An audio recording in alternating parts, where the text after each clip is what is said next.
आज आपण बनवणार आहे एकदम भन्नाट असा कढीवडा। बनवायला अगदी सोपा आणि खायला खूप चविष्ट लागतो।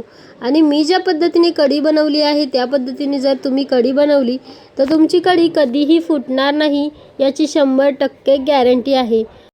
अशा पद्धतीने जर तुम्ही कढीवडा बनवला तर तुम्ही नेहमी अशाच पद्धतीने बनवून खाल, ही देखील माझी 100% गॅरंटी आहे। तर चला आता वेळ न वाया घालवता वळूया रेसिपीकडे। तर सर्वात आधी आपण कढी बनवून घेऊया। कढीच्या वाटणासाठी घेतलेले आहे हिरवी मिरची, लसूण आणि जिरे याचं जाडसर वाटण करून घ्यायचं आहे। त्यानंतर त्याच मिक्सरच्या भांड्यामध्ये घालायचं आहे 2 वाटी दही।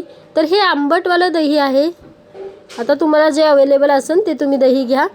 या दह्यामध्ये घालायचं आहे 2 वाटी चणापीठ म्हणजेच बेसन पीठ आणि एकदा मिक्सरला फिरवून घ्यायचं आहे, म्हणजे दही आपल्याला वेगळं मिक्स करायची गरज नाही। तर दही छान मिक्स झालेलं आहे, हे एका वाटीत काढून घेऊया। तर यावेळी तुम्ही यामध्ये पाणी घालू शकता, तुम्हाला किती पातळ कढी पाहिजे किंवा किती घट्ट कढी पाहिजे त्यानुसार तुम्ही पाणी कमी जास्त करू शकता। तर इथे मी अर्धा ग्लास पाणी घातलेलं आहे आणि सर्व मिक्स करून घेते चांगलं। त्यानंतर गॅसवर कढई ठेवलेली आहे, कढईमध्ये घातले आहे 2 चमचे तेल। तेल गरम झालं की त्यामध्ये 1 चम्मच मोहरी घालायची, मोहरी छान तडतडून द्यायची।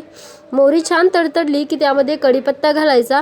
कढीमध्ये कढीपत्ता खूपच छान लागतो, तर कढीपत्ता थोडासा जास्तच घालायचा। त्यानंतर हिरवी मिरची, लसूण आणि जिरेचं जे वाटण केलं होतं ते घालायचं, पाव चमचा हळद घालायची आणि छान हा मसाला परतून घ्यायचा आहे।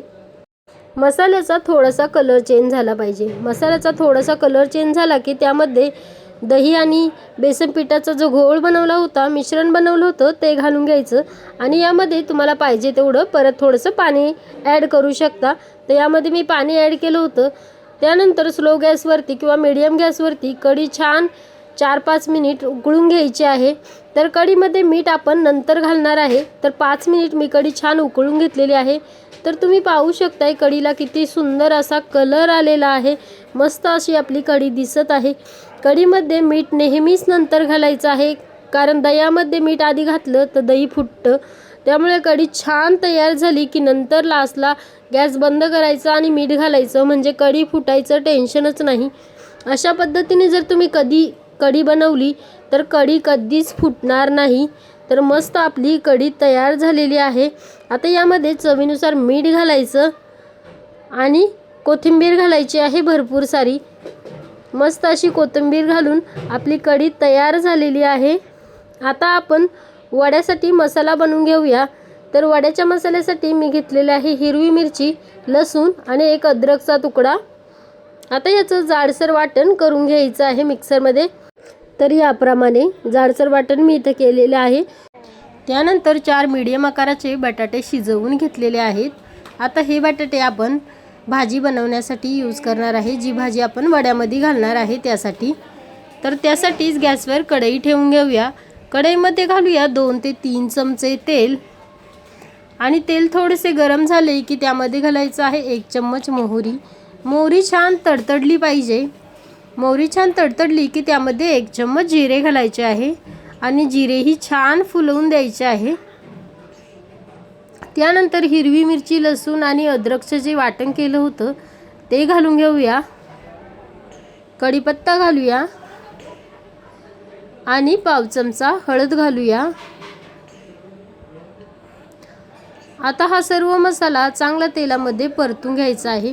तर मसाला परतताना स्लो गॅस ठेवायचा आहे, जेणेकरून मसाला छान परतला जाईल, अजिबातही जळणार नाही। आणि आता या मसाल्यामध्ये बटाटे कुस्करून घालायचे आहे हाताने किंवा मग मॅशरने मॅश करून घालायचे आहेत। मी तर हाताने कुस्करूनच घातलेले आहेत। सर्व बटाटे कुस्करून झाले की यामध्ये अर्धा चम्मच ओवा घालायचा आहे, हातानेच कुस्करून। ओवा घातल्याने बटाट्याच्या भाजीची चव अजून वाढते। त्यानंतर चवीनुसार मीठ घालायचं आहे, सर्व भाजी छान मिक्स करून घ्यायची आहे। भाजी मिक्स करताना बटाटे जे मोठे मोठे काही राहिले आहेत तेही मी कलत्याच्या साहाय्याने बारीक करून घेते। तर सर्व भाजी छान मिक्स करून घेतलेली आहे। तुम्ही पाहू शकता भाजीला किती छान असा कलर देखील आलेला आहे आणि सुगंधही खूप छान सुटलेला आहे। मस्त आपली भाजी तयार झालेली आहे। आता या भाजीवर भरपूर सारी कोथिंबीर घालायची आहे आणि परत एकदा भाजी मिक्स करायची आहे. म्हणजे तयार आहे मस्त आपली वड्यासाठी लागणारी भाजी. तर आता ही भाजी एका प्लेटमध्ये काढून घेतलेली आहे आणि ही भाजी आता थंड होण्यासाठी बाजूला ठेवू. तर भाजी जोपर्यंत थंड होते तोपर्यंत आपण वडे बनवण्यासाठी बेसनचं पीठ मिक्स करून घेऊ. तर त्यासाठी 1 वाटी बेसन पीठ घेतलेलं आहे. त्यामध्ये चवीनुसार मीठ घालायचं आहे, पाव चमचा हळद घालायची आहे, अर्धा चम्मच ओवा घालायचा आहे आणि चिमूटभर सोडा घालायचा आहे. आता यामध्ये थोडं थोडं पाणी घालून पीठ मिक्स करायचं आहे. एकदम जास्त पातळही नाही जास्त घट्टही नाही असं पीठ आपल्याला मिक्स करायचं आहे याप्रमाणे. तर पीठ आपलं चांगले मिक्स झाले की नाही कसं ओळखायचं, तर एक चमचा घालून हे चमच्याच्या पाठी एकदम मस्त कोटिंग बसतंय म्हणजे आपलं पीठ चांगलं मिक्स झालेलं आहे. एवढंच पीठ आपल्याला घट्ट पाहिजे. आता भाजी आपली थंड झालेली आहे. तर थोडी थोडी भाजी घेऊन हातानेच असा वडा थापायचा आहे. याप्रमाणे जास्त जाडही नाही आणि जास्त पातळही नाही, मीडियम आकाराचा वडा आपल्याला थापायचा आहे. तर सर्वात आधी तर आपण सर्व वडे बनवून घेऊ. हे पहा याप्रमाणे वडा बनवायचा आहे. याचप्रमाणे सर्व वडे मी इथे बनवून घेतलेले आहेत. आता हा वडा बेसन पिठामध्ये घालायचा आहे. दोन्ही साईडने छान त्याला बेसन पिठाचं कोटिंग आलं पाहिजे, मिक्स करायचा. त्यानंतर गॅसवर इथे कढई ठेवलेली आहे. कढईमध्ये तेल गरम होण्यासाठी ठेवलं आहे. तेल चांगलं गरम झालं की त्यामध्ये एक एक करून वडा असा सोडवायचा आहे. तर खालच्या साईडने वडा जेव्हा तळला जातो तेव्हा स्वतःहूनच वरती तेलावरती तरंगतो म्हणजे कढई सोडतो. मस्त आपले वडे अलटून पलटून दोन्ही साईडने छान भाजून घ्यायचे आहेत, तळून घ्यायचे आहेत. तर वडे तळताना गॅस मी मीडियम ठेवलेला आहे. तेल जेव्हा गरम होतं कडकडीत तेव्हा गॅस फास्ट होता. जेव्हा वडे सोडले त्यानंतर गॅस मी मीडियम केलेला आहे आणि छान असे वडे तळून झालेले आहेत. मस्त असे वडे आपले फुगलेलेही आहेत. जर वड्यामध्ये सोडा टाकायचा नसेल तर जेव्हा आपण वड्याचं कोटिंग करतो म्हणजे बेसन पीठ मिक्स करतो तेव्हा थोडंसं जास्त वेळ आपल्याला फेटून घ्यायचं आहे. तर एक वडा ठेवून त्यामध्ये कढी घातलेली आहे. बघा तुम्ही किती बघूनच तोंडाला पाणी सुटेल एवढी ही कढी वडा छान झालेला आहे. त्यासोबत मी पाव घेतलेला आहे. तुम्हाला कुणाला कढी वडा आवडतो कमेंटमध्ये मला देखील नक्कीच सांगा. व्हिडिओ आवडल्यास व्हिडिओला लाईक शेअर, माझ्या चॅनेलला सबस्क्राईब देखील तुम्ही नक्की करा.